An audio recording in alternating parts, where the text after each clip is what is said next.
سے سننا میں نے قرآن شریف کی اس آیت کی تلاوت کیوں کی ہے۔ ابھی 2 مہینہ پہلے 7 سال کا ایک بچہ اسکول میں بیٹھا ہوا تھا، اچانک ہارٹ ہوا اور بچہ بیٹھے بیٹھے اسکول کے ٹیبل پہ مر گیا۔ 7 سال کا بچہ ہارٹ اٹیک کا شکار ہو گیا۔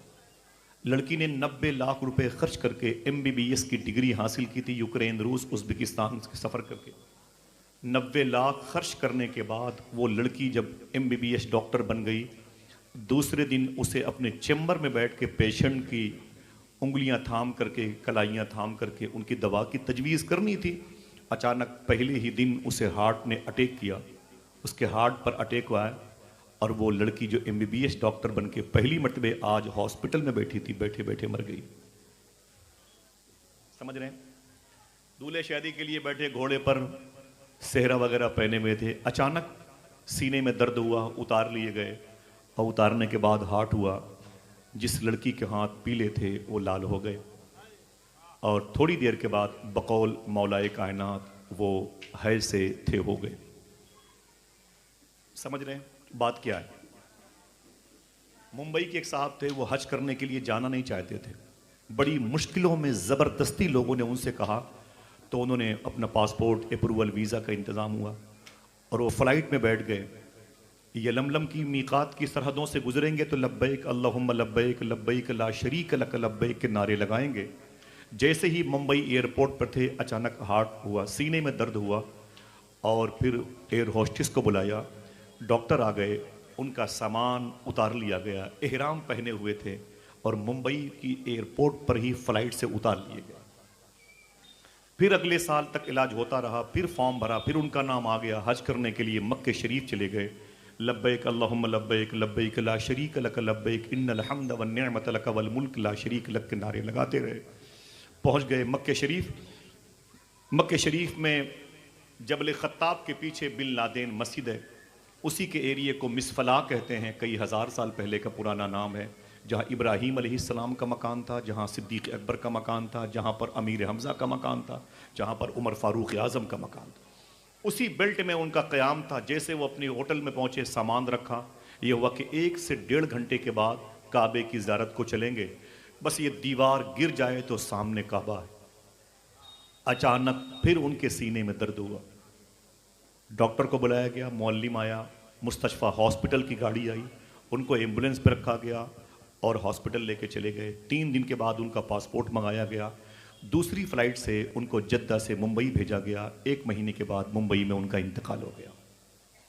قسمت کی خوبی دیکھیے، ٹوٹی کہاں کمن، 2 4 ہاتھ جب کی لبے بام رہ گئے۔ ہمارے اور آپ کے درمیان ایسے بہت سے لوگ رہتے ہیں جو ہمارے بھائی ہیں، جو ہماری بہنیں ہیں، جو ہمارے دوست احباب ہیں۔ اگر یہ امام ہیں تو ان کے مقتدی ہوتے ہیں، اگر آپ مقتدی ہیں تو آپ کے ائمہ کرام ہوتے ہیں۔ ایک لمبی فہرست ہے۔ اچانک ہم سے داغ مفارقت دے کر کے اس جہاں سے اس جہاں جانے والوں کی، کبھی سوچا آپ نے یہ ہارٹ اٹیک کیوں ہوتا ہے؟ یہ حرکت قلب یہ بند کیوں ہو جاتا ہے؟ یہ دل چکا جام کیوں کرتا ہے؟ کبھی سوچا آپ نے؟ سوچیں، سمجھیں۔ 60 سال کی لائف ہے، اور یہ فلمی اور کفری عقیدہ ہے 7 جنم 7 جنم۔ یہ پہلی اور آخری لائف ہے، اسی میں آپ کو اللہ کو راضی کرنا ہے۔ سمجھ رہے ہیں آپ؟ اللہ کو راضی کرنے کے لیے دوسری لائف نہیں ملے گی۔ کورٹ کچہری، مقدمہ، ہوٹل بازی میں اپنا وقت برباد ہم نہ کریں، اسی لائف میں اللہ کو راضی کریں انشاءاللہ۔ قرآن شریف میں اللہ نے ارشاد فرمایا، الا بذکر اللہ تطمئن القلوب، خبردار، اللہ کا ذکر ہی تمہارے دل کو سکون پہنچاتا ہے۔ اتنی مرتبہ میں اسے ریورس کروں گا کہ انشاءاللہ آپ کو یہ بات یاد ہو جائے گی۔ انشاءاللہ بولیں۔ اللہ کہتا ہے کہ میرا ذکر ہی تمہارے دلوں کو سکون دیتا ہے، تطمئن القلوب، تمہارے قلب کو سکون دیتا ہے۔ سکون ہی کا ایک نام ہے خوراک، سکون ہی کو غذا کہتے ہیں، سکون ہی کا ایک ہندی نام ہے کھانا۔ کیا مطلب دل کی خوراک، دل کا کھانا کیا ہے؟ بذکر اللہ۔ کیا ہے؟ اللہ کا، اونچی بولیں، بات کریں، مجھے اچھے لوگ پسند ہیں۔ اللہ کا ذکر ہی تمہارے دل کی خوراک، جس میں کئی پارٹس ہیں۔ کئی پارٹس ہیں. آنکھیں ان کی خوراک الگ ہے، سماعتیں ان کی خوراک الگ ہے، یہ زبان ان کی خوراک الگ ہے. کیا کیا آپ کتاب پڑھ رہے تھے، کتابیں پڑھتے پڑھتے آنکھوں کو بوجھل محسوس ہوا، کتابیں رکھ دی، آنکھوں کو آپ نے بند کر لیا، یہ آنکھوں کی خوراک ہے. سنتے سنتے آپ پک گئے، آپ نے سامنے والے کو چپ کرا دیا. یہ سامنے والے کو چپ کرا دینا یہ آپ کے کان کی خوراک ہے. خود بولتے بولتے 2-2.5 گھنٹے ہو گئے، آپ کے جبڑے میں درد ہونے لگا، خود خاموش ہو گئے، یہ آپ کے منہ کی خوراک ہے. آپ کے ہاتھوں میں مشینری تھی اور پھر بزی تھے آپ، اچانک آپ کو درد کا احساس ہوا، آپ نے کام بند کر دیا، سستانے کے لیے بیٹھ گئے، 10-15 منٹ ریلیف لی آپ نے، پھر اپنا کام شروع کیا. یہ آپ کے ہاتھوں کی خوراک.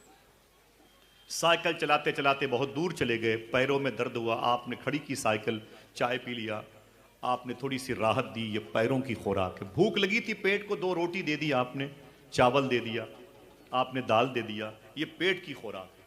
تھوڑی سی آسان گفتگو ہے، سمجھ تو رہے. جسم کے سارے پارٹس کی الگ الگ خوراک ہے. ایسے ہی دل ہے. ذرا بتائیں کہ دل کی خوراک کیا ہے؟ بولے بھائی بولے. جس نے پیدا کیا اسی کا نام لیتے ہوئے شرماتے. دل کی خوراک کیا ہے؟ اونچی بولے. برج خلیفہ میں کہ قریب سے بھی گزرنے کے لیے آپ کو لاکھوں روپے خرچ کرنے پڑتے ہیں. ایفل ٹاور دیکھنے کے لیے آپ کو لاکھوں روپے خرچ کرنے پڑتے ہیں، لیکن آپ کو سکون نہیں ملے گا. چائنا کی دیواروں کے قریب جا کے بھی سکون نہیں ملے گا. کلکتے کی سب سے مہنگی مارکیٹ میں میگا مارٹ اور پھر بگ بازار میں جا کر کے بھی آپ کو سکون کی کوئی دوا نہیں ملے گی. لکھ لو اس کو. لندن کی آکسفورڈ یونیورسٹی کے سب سے بڑے پروفیسر کہتے ہیں کہ ہم نے بہت بڑی یونیورسٹی قائم کر لی ہے، لیکن ہماری یونیورسٹی میں دل کی کوئی خوراک نہیں. چاند پر جانے والا نیل آرمی اسٹرانگ آج سے 64 سال پہلے چاند پر گیا تھا. وہ بھی کہتا ہے میں نے دنیا کے اوپر کے سفر کیے لیکن دل کی خوراک مجھے نہیں ملی. ایک عالم دین کہتا ہے دل کی خوراک بذکر اللہ، اللہ کا ذکر ہے. کوئی پوچھے کہ دل کو اگر بھوک لگے تو اسے کیا دینا چاہیے، تو کیا بتاؤ گے؟ اللہ، اللہ کا ذکر. یہی ہے ذکر اللہ کا جو تمہارے دلوں کی خوراک ہے. اور دل کیا ہے؟ یہ بادشاہ ہے. اگر بادشاہ ٹھیک ٹھاک ہوگا تو یہ ہاتھ پاؤں اس کی فوج ہے، یہ بھی کام کرے گی، ہے کہ نہیں؟ یہ بھی کام کرے گی میرے بھائی، ورنہ یہ ہاتھ چوری کرے گا، آنکھیں یہ بدنگاہی کریں گی، یہ کان گانے بجانے سنیں گے، زبان گالیاں دیں گی، پاؤں برائیوں کی طرف جائیں گے. آزاد ہو جائے گی فوج، انارکی پھیل جائے گی، پورے ملک میں بدامنی پھیل جائے گی. اگر دل بادشاہ مقید ہو گیا نفس اور شر کے چکر میں. لہذا آپ سے کوئی پوچھے آپ کے دل کی خوراک کیا ہے تو کیا بتاؤ گے؟ بولو بھائی. اب پتا چلا کسی مدرسے کے طالب علم کو کبھی ہارٹ اٹیک نہیں ہوتا. ایک بات نکلے، سائنس بھی کہتی ہے قرآن پڑھنے والوں کو ہارٹ نہیں ہو سکتا. ہاں ایک صورت ہے اللہ والوں کو، علماء کو ہارٹ ہو سکتا ہے، وہ جس کا دل حضور کی محبت میں تڑپتا ہے، جس کے بارے میں چپکے سے اشارہ بھی کیا گیا، جان ہے عشق مصطفیٰ روز فضو کرے خدا، جس کو ہو درد کا مزہ ناز دوا اٹھائے کیوں. مدینے جانے والے جا رہے تھے، ایک عاشق نے اپنی غربت کو یاد کیا، مفلسی کو یاد کیا، آنکھیں تڑپ گئیں، دل ٹوٹ گیا. یہ کیسا انسان ہے، مقتدی ہو کے جا رہا ہے، میں امام ہو کے گھر بیٹھ گیا. بس ایک چوٹ لگی اور آخری ہچکی لی اور پتہ چلا کہ انتقال ہو گیا. یہ حضور کی محبت میں اپنے آپ کو فنا کرنا، یہ شہدائے بدر کا فیض ہے. سمجھ رہے ہیں؟ بقیہ کسی بھی علماء کو، کسی طالب علم کو ہارٹ نہیں ہو سکتا، کیونکہ دل کی خوراک ان کے پاس موجود ہے. پھر سے بتائیں کہ دل کی خوراک کیا ہے؟ اونچی بولیں. اب اس خوراک کی طرف توجہ دیں گے انشاءاللہ. بولیں اس کا بینیفٹ کتنا ہوگا. دیکھیں آپ، یہ ہندوستان کی زمین ہے. حضور صلی اللہ علیہ وسلم ہندوستان میں آئے نہیں، صدیق عمر نہیں، فاروق اعظم عثمان غنی نہیں، سرکاران حسنین کریمین نہیں، امام زین العابدین، امام باقر، امام جعفر صادق، امام موسیٰ کاظم، امام علی رضا، امام جواد تقی، امام علی نقی، امام حسن عسکری نہیں آئے، حذیفہ یمانی، جناب زہیر بن قین نہیں آئے۔ پھر یہ اس وقت موجودہ ہندوستان میں بنام مسلمان 1.5 ارب سے زیادہ لوگ پائے جاتے ہیں۔ یہ غیر منقسم ہندوستان، پوری 8 ارب کی آبادی میں پوری دنیا میں 150 کروڑ بنام مسلمان ہیں، جن میں ہندوستان میں غیر منقسم میں تقریباً 80 کروڑ ہے۔ مجھے بتاؤ کہ انہوں نے کلمہ کیسے پڑھا؟ حضور تو کبھی آئے نہیں، کون آیا ہے اعلائے کلمت الحق بلند کرنے کے لیے؟ اس کے آنے کا انداز کیا تھا؟ آج اتنی بڑی تعداد ہو کر کے ہم کچھ نہیں کر سکتے۔ غریب نواز نے تنہا 90 لاکھ لوگوں کو کلمہ پڑھایا۔ ہم نے کہہ دیا، آپ نے سبحان اللہ کہہ لیا۔ غور تو کرو میرے بھائی، کیا تکنیک تھی ان کے پاس۔ مالابار کی زمین ہے، حضور اجازت دیجیے، مالابار کی زمین ہے، اللہ کے رسول کے شہر کا ایک چھوٹا سا قافلہ آج سے 1350 سال پہلے بزنس کرنے کے لیے ساحل سمندر پہ اترا۔ جیسے ساحل سمندر پہ اترا، اس نے اسی سمندر کے پانی سے وضو کیا، اور وضو کرنے کے بعد مصلی بچھائے، نماز عشق ادا کی، تسبیح لے کے بیٹھ گئے، اللہ اللہ اللہ۔ اس دور کی، اس عصر کی خطابت سے کہ پیٹرن سے الگ گفتگو ہے، سننا شاید کسی کے دل کو بھا جائے۔ وہ تسبیح لے کے بیٹھ گئے، اللہ اللہ اللہ۔ فارغ ہوئے، یہاں کے ہندو بھائیوں نے قریب آ کر کے پوچھا، آپ لوگ کون ہیں؟ کہا ہم مسلمان ہیں۔ کہا یہ ابھی کیا کر رہے تھے؟ کہا دل کو اس کی خوراک دے رہے تھے۔ کہا کہاں سے آئے ہیں؟ کہا مدینہ شریف سے آئے۔ نام سنا مدینے کا، کیا کرنے؟ بولے بزنس کرنے۔ تو کیا لائے ہو؟ کہا یہ کپڑے لائے ہیں، اسے بیچنا ہے۔ تو ہندو بھائیوں نے کہا کہ ان کی قیمتیں کیا کیا ہیں؟ سننا صاحبو، ان کی قیمتیں کیا کیا ہیں؟ تو کہا سیمپل کے طور پر کپڑے باہر نکلے ہوئے ہیں، سب کی قیمت الگ الگ ہے۔ یہ کاٹن ہے، یہ ٹیریکاٹ ہے، یہ پولسٹر ہے، یہ مارکین ہے، یہ مخملی وغیرہ وغیرہ۔ حضور کے شہر کے آئے ہوئے لوگوں نے بتانا شروع کیا کہ یہ کپڑا اتنے کا ہے، یہ اتنے کا ہے، یہ اتنے کا ہے۔ سب سے قیمتی جو کپڑا تھا، یہاں کے ہندو بھائیوں نے پوچھا یہ کپڑا؟ تو حضور کے شہر سے آنے والوں نے کہا یہ کپڑا سب سے سستا ہے۔ سننا، یہی رہنا، کہیں جانا نہیں۔ یہ کپڑا سب سے سستا ہے۔ تو ہندو بھائیوں نے کہا کہ عجیب بات ہے، ہمارے ملک میں، ہند میں، یہ مخمل کا کپڑا سب سے مہنگا بکتا ہے، تم اسے سب سے سستا بیچتے ہو؟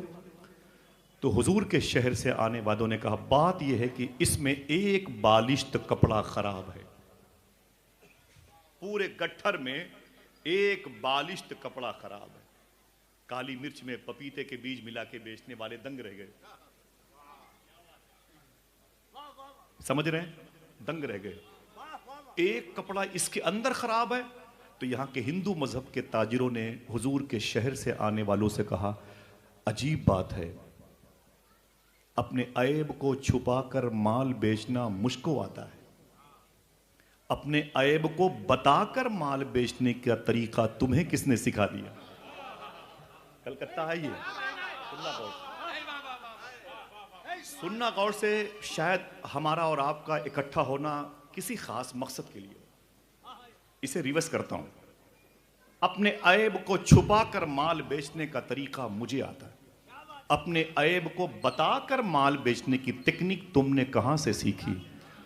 ان لوگوں نے کہا ہم نے یہ بات آمینہ کے لال سے سیکھی ہے، ہم نے یہ پیغام حضور سے سیکھا ہے۔ کہا کون ہے آمینہ کے لال؟ اس میں کون ہے؟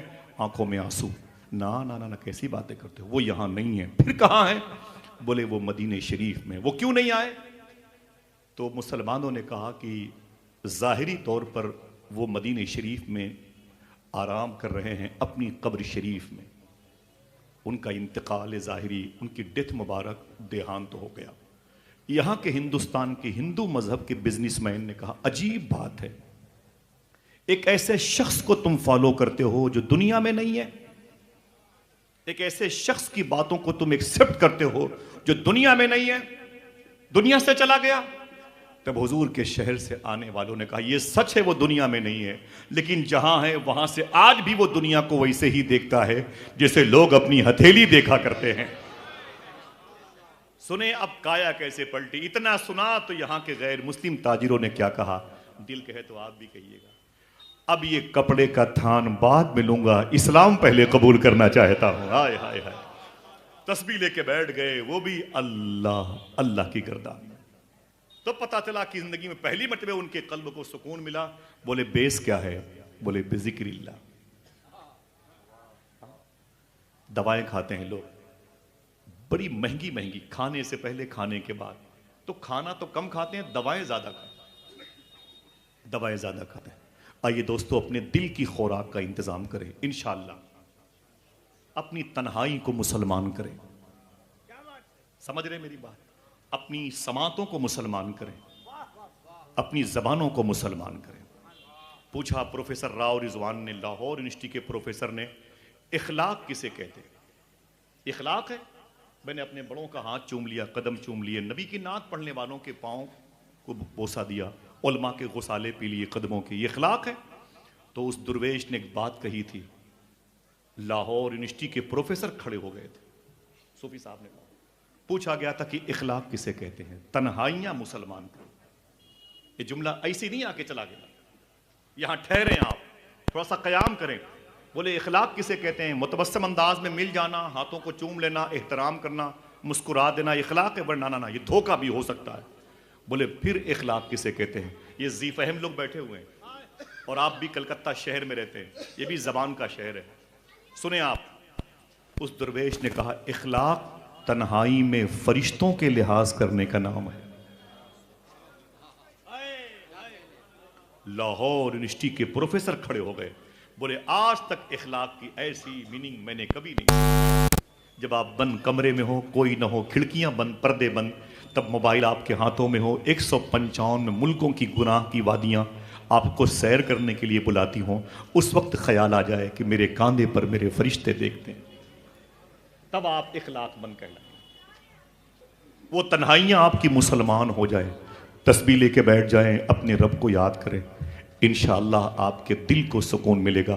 آپ کے پاس پیسے نہیں ہوں گے، لیکن دنیا کی وہ دولت ہوگی جو اڈانی اور امبانی کے پاس بھی نہیں کریں گے۔ پھر اس سے فائدہ کیا ہوگا؟ کیا کام دھام چھوڑ کے یہی کریں؟ آئیے ایک فائل پلٹتے ہیں۔ وجبت شکر علینا ما دعا للہ داعی، بلغ العلا بکمالہ، کشف الدجا بجمالہ، حسنت جمیع خصالہ، صلو علیہ وآلہ۔ میرے امام فاضل بریلوی رضی اللہ تعالیٰ عنہ بارگاہ تاجدار ختم نبوت صلی اللہ علیہ وسلم میں منظوم خراج پیش کرتے ہیں۔ ذات ہوئی انتخاب، وصف ہوئے لاجواب، نام ہوا مصطفیٰ، تم پہ کروڑوں درود، وہ شب معراج راج، وہ صف محشر کا تاج، کوئی بھی ایسا ہوا تم پہ کروڑوں درود، کام وہ لے لیجئے تم کو جو راضی کرے، ٹھیک ہو نام رضا تم پہ کروڑوں درود۔ بڑے ادب سے نظامت کی مبارک وادیوں میں جو قافلے سفر کرتے ہیں، ان میں جو ذات امیر قافلہ کی حیثیت سے نظر آتی ہے وہ علامہ حلیم حاذق کلکتوی کی ذات ہے۔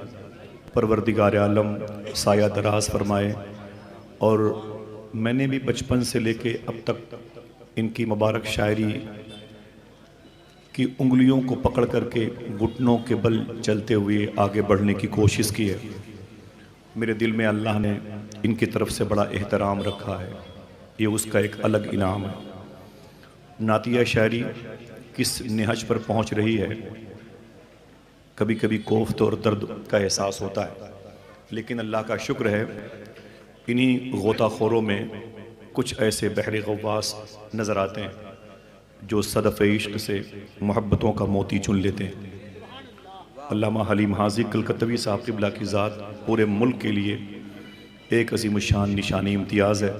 اللہ انہیں شفا عطا فرمائے، صحت عطا فرمائے، اور ہم سب کو ان کے سر وقت وجود کے سائے میں بیٹھ کر کے اپنے ذہن و شعور کی تھکاوٹ کو دور کرنے کی توفیق عطا فرمائے۔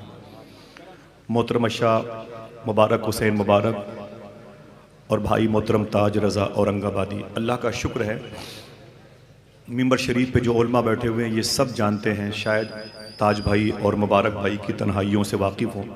یہ وہ لوگ ہیں جو شعر پڑھتے بھی ہیں، شعر کہتے بھی ہیں، فہم، ادراک، دانا، ذی شعور قبیلے سے ان کا تعلق ہے۔ مجھے خوشی اس بات کی ہے کہ یہ نعت خواں بھی ہیں اور نعت گو بھی ہیں۔ پروردگار عالم ان آوازوں کو سلامت رکھے۔ نعت کے ایک شعر کی تخلیق ہوتی ہے تو الہ آباد کا ایک درویش کہتا ہے کہ اگر کسی شخص نے زندگی میں ایک نعت کا شعر کہہ دیا تو اسے یہ سوچ کے خوش ہونا چاہیے کہ اس نے ایک نیا درود شریف لکھ دیا۔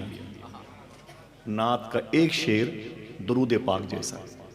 آقا کریم صلی اللہ تعالیٰ علیہ وسلم کی بارگاہ میں حضور کی سیرت و صورت و شباہت و کردار کا ذکر دو مصروں میں احسن اور طیب اور معطب طریقے سے ہو جائے بِإِذْنِ اللہ تو اسے نعت کہتے ہیں۔ دعا کرے کہ اللہ تعالیٰ قبیل حسان بن ثابت انصاری سے تعلق رکھنے والی ان آوازوں کو سلامت رکھے۔ ممبر شریف پر جو اپنی قلیل تنخواہوں کے باوجود بڑے شاداں اور فرحاں بیٹھتے ہیں ممبر شریف پر علماء کرام، اللہ ان کو اتنی وسعتیں عطا فرمائے کہ وہ روضہ رسول کی زیارت کر لیں، کعبۃ المشرفہ کی زیارت کر لیں۔ میری دعا ہے ان نعت کی برکتوں کے سائے میں اللہ انہیں زندگی میں ایک مرتبہ سیدنا شیخ کی بارگاہ میں بھی حاضری کا شرف عطا فرمائے، صحن قادری کے جلوے عطا فرمائے، باب الشیخ کی بہاریں عطا فرمائے، حضور غوث پاک کے قبہ شریف کا سایہ عطا فرمائے، دہلیز سیدنا شیخ پر پلکوں سے جارو کشی کی توفیق عطا فرمائے۔ آپ بغداد شریف کی زیارت کر لیں۔ میری خواہش ہے، علامہ حسن رضا بریلوی نے کہا تھا، دل ہمیں سمجھا بجھا کے سوئے کعبہ لایا تھا، دل ہمیں سمجھا بجھا کے سوئے کعبہ لایا تھا، اور دل کو ہم سمجھا بجھا کے سوئے جانا لے چلے۔ دل کو ہم سمجھا بجھا کے سوئے جانا لے چلے، دل کو ہم سمجھا بجھا کے سوئے جانا لے چلے۔ زندگی بھر زندگی کا فلسفہ لکھتا رہا، یا رسول اللہ موت کے بستر پہ نعت مصطفیٰ لکھتا رہا۔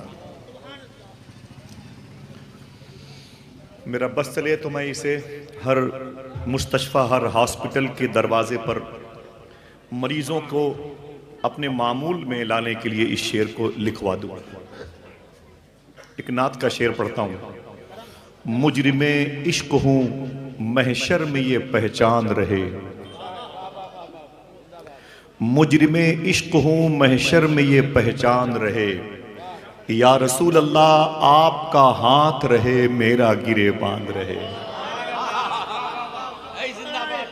مجرم عشق ہوں محشر میں یہ پہچان رہے، یا رسول اللہ آپ کا ہاتھ رہے میرا گرے باندھ رہے، اور موت کے وقت رہے تیرا تصور ایسا کہ ملک الموت بھی کچھ دیر کو حیران رہے۔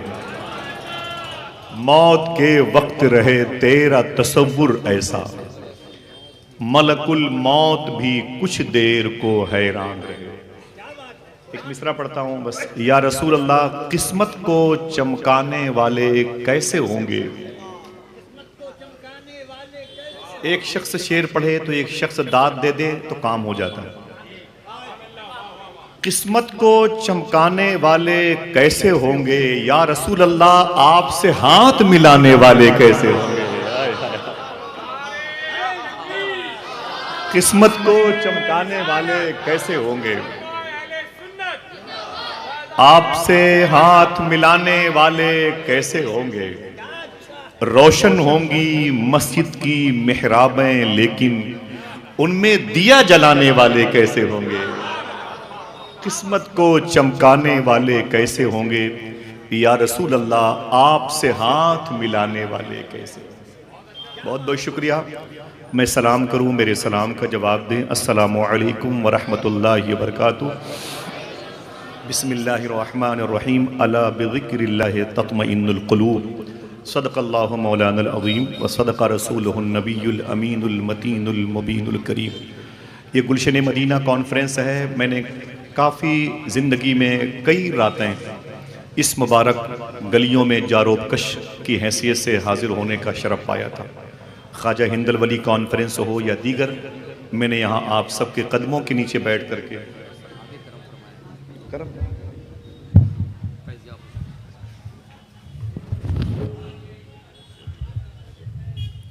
بڑی راتیں گزاری ہیں ان گلیوں میں۔ بہت سارے چہرے میرے سامنے ماشاءاللہ بڑے ہوئے، بہت سارے بڑے بوڑھے ہوئے، بہت سے بوڑھے آقا کریم کی زیارت کا بہانہ ڈھونڈ چکے ہیں۔ دعا کریں کہ اللہ ہم سب کا ایمان پر خاتمہ عطا فرمائے۔ آج بھی جلسوں سے، حضور کی مجالس سے دلچسپی ہمارے دلوں میں پائی جاتی ہے بتوفیق الہی۔ اللہ اسے سلامت رکھے۔ یہ دین ہے مکتب کی، مدرسوں کی۔ ہماری نظر میں Saint Xavier, Saint Joseph, Mother Teresa school کی بڑی اہمیت ہے۔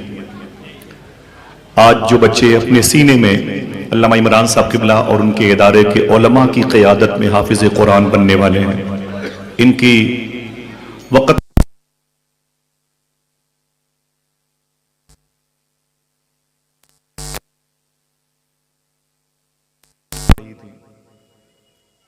اچانک ایک لڑکا کوٹ پینٹ ٹائی لگا کے سائیکل سے بڑی تیزی سے گیا، 5-6 سال کا۔ تو ایک عورت نے پیچھے مڑ کے دیکھا تو اس بچے نے اس عورت کو دیکھا اور کہا موم بائے بائے۔ یہ کہہ کے بچہ ہاتھوں کو ہلایا اور بائے بائے کہہ کے چلا گیا۔ تو اس لڑکی نے، اس عورت نے ان دونوں بہنوں سے کہا یہ میرا بیٹا ہے جو سینٹ جیویئرس کانوینٹ میں پڑھتا ہے۔ دونوں نے کہا کوئی بات نہیں۔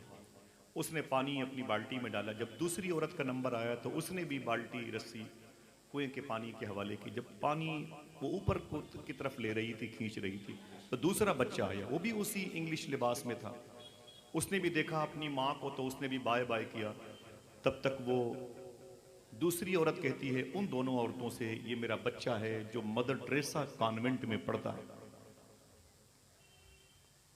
بچہ اتنا کہہ کے ہاتھ ہلا کے بائے بائے کہہ کے چلا گیا۔ اب باری تھی تیسری عورت کی۔ جب تیسری عورت پانی بھرنے کے لیے بالٹی کنویں کے حوالے کرتی ہے اور پانی بالٹی پہ قبضہ کرتا ہے تو اسے کھینچنا شروع کرتی ہے، تب تک تیسرا بچہ پھٹا ہوا کرتا، سر پہ ٹوپی رکھ کے قریب سے گزرا تو اس نے دیکھا کہ میری ماں کنویں سے پانی بھر رہی ہے۔ بچہ بائے ہائے کہہ کے آگے نہیں گیا، اپنی ماں کے پاس آ گیا۔ اس نے اپنی ماں کو دیکھا تو ماں کے پانی بھرنے میں سپورٹ کیا، ماں کی مشکلات کو شیئر کیا۔ پانی اوپر آ گیا، ماں کو راحت مل گئی تو اس نے اپنی ماں کا ہاتھ چوما اور چلا گیا۔ تو اس عورت نے ان دونوں عورتوں سے کہا یہ میرا بچہ ہے جو مدرسے میں پڑھتا ہے۔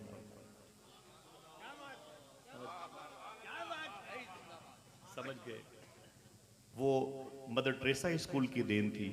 جو بچے اپنی ماں کو مشقتوں میں دیکھ کے ہائے کہہ کے چلے گئے، یہ مدرسے کی دین تھی۔ جب بچے نے ماں کو مشکلات میں دیکھا تو اس کے ہاتھوں کو بوسہ دیا اور اس کی پریشانی کو شیئر کیا۔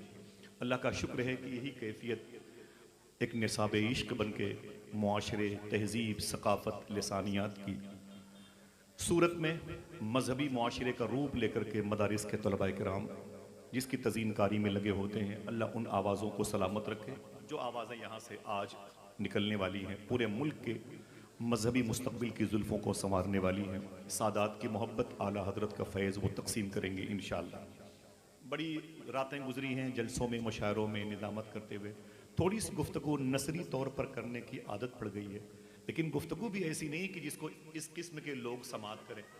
میں بہت آسان اور بہت ہی سہل ثقیل الفاظ و تراکیب سے پرہیز گفتگو مائک پہ کرنے کا عادی ہوں۔ میں نے بہت مشکل